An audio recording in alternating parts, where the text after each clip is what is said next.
24 साल का लड़का जो सुबह सुबह शराब पीता है, उसके फादर घर में नहीं होते, शराब के नशे में उसे कुछ समझ नहीं आता और अपनी ही मां का रेप करता है। गाजियाबाद में शराब से एडिक्ट एक नौजवान लड़का दिवाली की रात अपनी ही मां के गले पर ब्लेड रख देता है और धमकी देता है कि अगर उसने खुद को उसके आगे सरेंडर नहीं किया तो वो उसे मार देगा, एंड वो भी अपनी ही मां का रेप करता है। इस तरह के एक दो केसेस नहीं है, अगर आप गूगल करके देखते हो तो कई हजार केस आपको मिल जाएंगे जहां शराब के नशे में लोग अपनी। हेलो एवरीवन, अस्सलाम वालेकुम, सत श्री अकाल। एक बार और हाजिर हम एक और वीडियो के लेके, जो आज हम जानने वाले हैं कि इस्लाम में शराब क्यों बैंड है और एल्कोहल इस्लाम में बैंड है।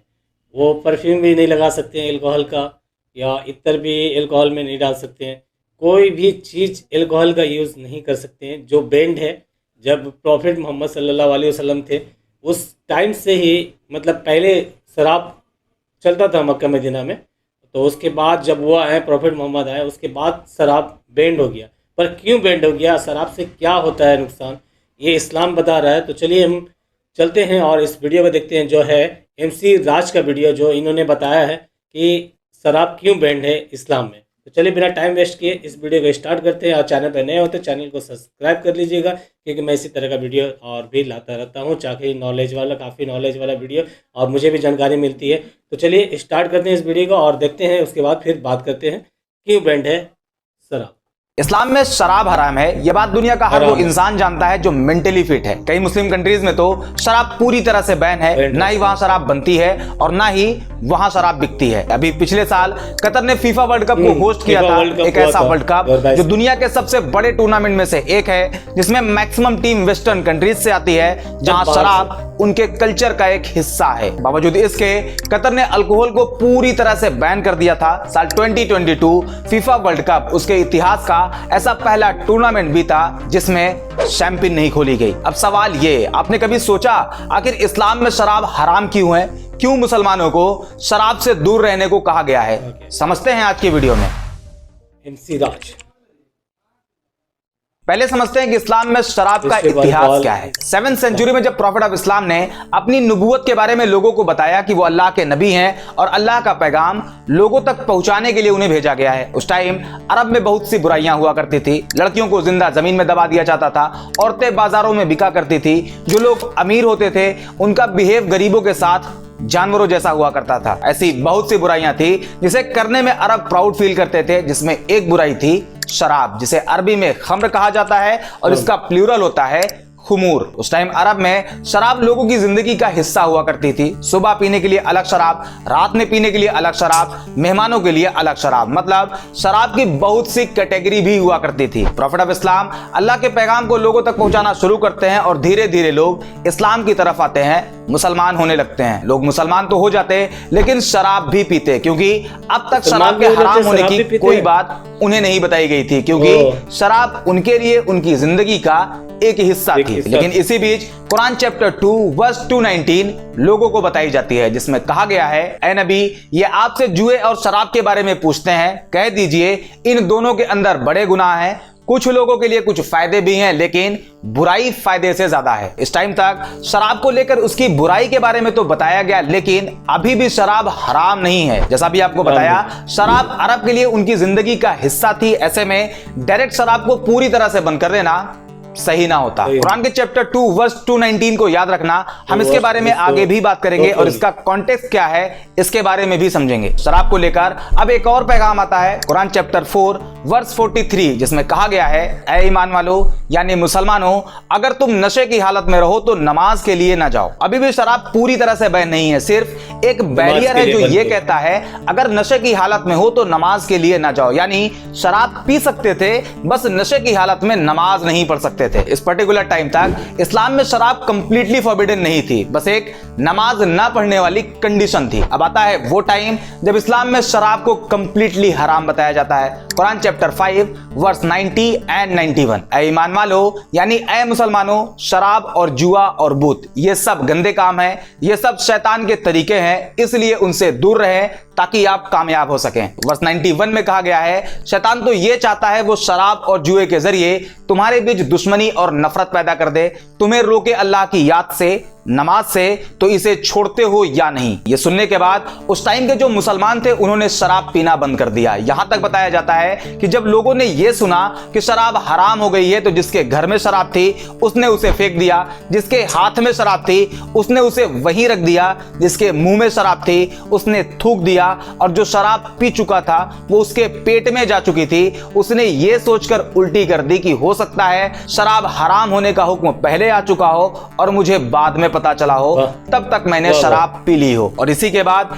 इस्लाम में शराब को हराम बता दिया गया, यानी अब कोई भी मुसलमान शराब नहीं पी सकता है। लेकिन अभी भी एक चीज थी जो पी जा रही थी।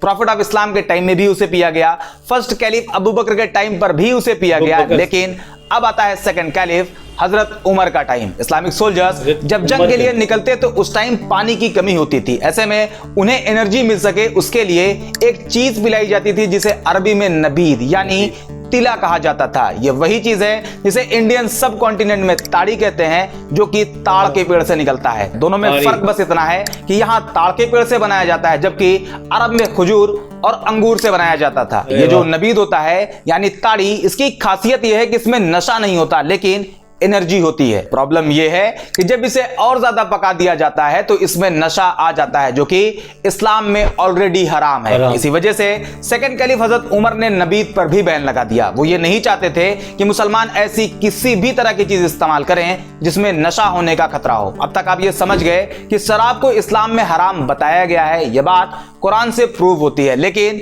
सवाल अभी भी वही है, इस्लाम में शराब को हराम बताया क्यों गया है? तो इसका जवाब बहुत आसान है। इस्लाम में कहा गया है शराब सभी बुराइयों की मां है। अब इसका क्या मतलब है? आपको एक चीज याद रखने के लिए कहा था, कुरान चैप्टर 2 वर्स 291, जिसमें कहा गया है शराब में फायदे से ज्यादा नुकसान है। कैसे? आइए समझते हैं। पहले बात करते हैं इससे होने वाले नुकसान के बारे में। Number 1, health implication. शराब पीने की वजह से कई तरह की खतरनाक बीमारी होने का खतरा कई गुना बढ़ जाता है, जैसे कि लीवर डिजीज जिसमें फैटी लीवर, एल्कोहलिक हेपेटाइटिस जैसी बीमारी, कैंसर जिसमें mouth cancer, liver cancer, breast cancer का खतरा, कार्डियोवैस्कुलर डिजीज इसमें high blood pressure, stroke and other cardiovascular issues. इसके अलावा brain health, digestive problem, immune system dysfunction, mental health issues जैसी कई खतरनाक बीमारियों का खतरा। एक रिपोर्ट के अकॉर्डिंग हर साल करीब 20 लाख लोगों की मौत सिर्फ लीवर डिजीज की वजह से होती है। दुनिया में जब 25 लोगों की मौत होती है तो उसमें एक मौत की वजह लीवर होती है, जिसका common reason hepatitis, alcohol and fatty liver होता है। Number 2, accident. Goa medical college की तरफ से करी गई एक स्टडी में पता चला कि सिर्फ इंडिया में जो रोड एक्सीडेंट होते हैं उसमें 12.7% डेथ सिर्फ अल्कोहल की वजह से होती है। इसके अलावा बर्थ डिफेक्ट्स, एडिक्शन एंड सबसे खतरनाक सोसाइटल इंपैक्ट एंड क्राइम। और इसे हम 2 पार्ट में डिवाइड करके समझते हैं। पहला वायलेंस, दूसरा फैमिली इश्यूज। पहले बात वायलेंस की। अगर आप न्यूज देखते हो, न्यूज़पेपर पढ़ते हो, तो ऐसा कोई दिन नहीं बीतता जिस दिन शराब की वजह से वायलेंस की खबरें ना हो। पिछले 2 से 3 दिन की कुछ अपडेट्स आपको दिखाता हूं। अधेड़ ने शराब के नशे में लगाई फांसी। नशे में बेटे ने कर दी मां की हत्या।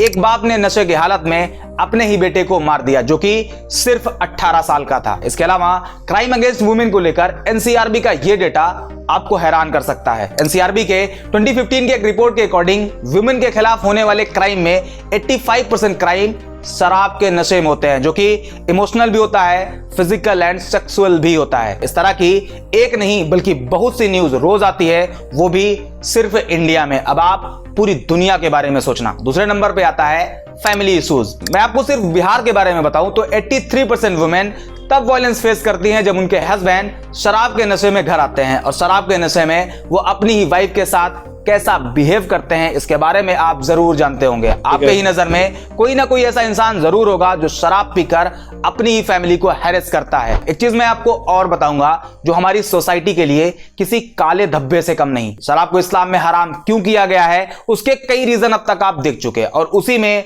एक रीजन और है जो आपको जानना चाहिए। एक 24 साल का लड़का जो सुबह सुबह शराब पीता है, उसके फादर घर में नहीं होते, शराब के नशे में उसे कुछ समझ नहीं आता और अपनी ही मां का रेप करता है। गाजियाबाद में शराब से एडिक्ट एक नौजवान लड़का दिवाली की रात अपनी ही मां के गले पर ब्लेड रख देता है और धमकी देता है कि अगर उसने खुद को उसके आगे सरेंडर नहीं किया तो वो उसे मार देगा, एंड वो भी अपनी ही मां का रेप करता है। इस तरह के एक दो केसेस नहीं है, अगर आप गूगल करके देखते हो तो कई हजार केस आपको मिल जाएंगे जहां शराब के नशे में लोग अपनी ही मदर, सिस्टर, यहां तक की ग्रैंड मदर को सेक्सुअली हैरेस किया हुआ है। उन्हें यह समझ नहीं आता कि वो कर क्या रहे हैं, जो वो कर रहे हैं वो बिल्कुल भी सही नहीं, लेकिन शराब उनके सोचने समझने की पावर को निल कर देती है, एक अच्छे खासे इंसान को दरिंदे जानवर में बदल देती है। ये कुछ रीजन है जो कि शराब की बुराइयों में आते हैं। कुरान के चैप्टर 2 वर्स 219 में यह भी कहा गया है कि शराब कुछ लोगों के लिए फायदेमंद है। तो इसका क्या मतलब है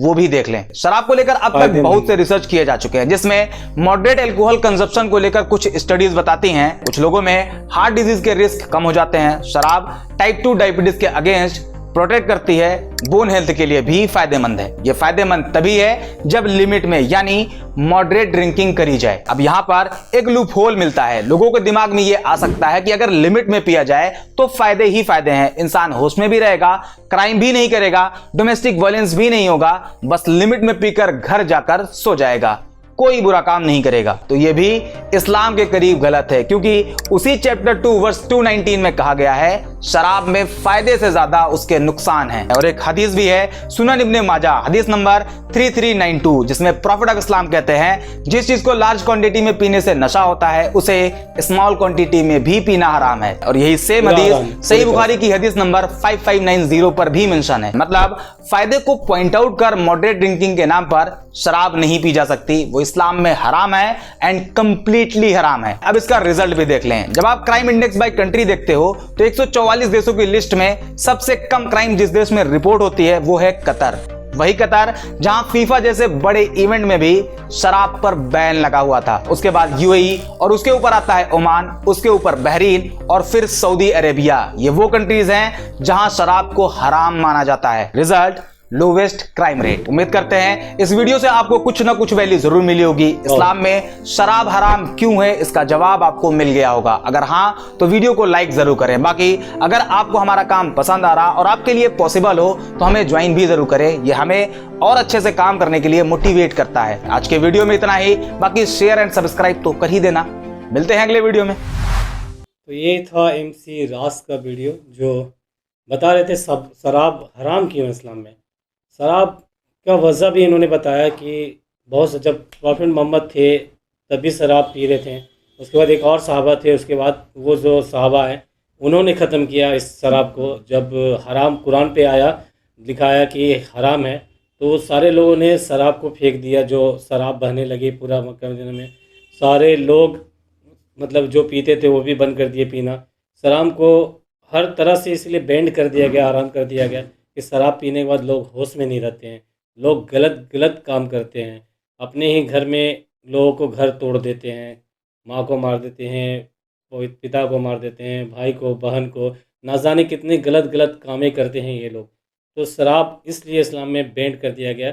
जो चीज़ गलत है इस्लाम में उस चीज़ को बैंड कर दिया गया है कि इससे कोई नशा ना हो। कोई भी नशा इस्लाम में नहीं है।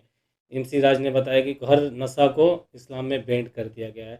ये था, काफ़ी अच्छा नॉलेज मिला हमें वीडियो से देख के इस्लाम में क्यों शराब को हराम कर दिया गया और बैंड कर दिया गया। काफ़ी लोग इन्हें लोग पीते ही नहीं है। इस्लामिक जो इतने मुस्लिम भाई लोग हैं वो लोग पीते ही नहीं हैं, और जो पीते हैं, जो नहीं जानते वो तो पीते ही हैं। और उनके साथ क्या होता है वो भी आप बेहतर जानते होंगे और मैं भी जानता हूँ।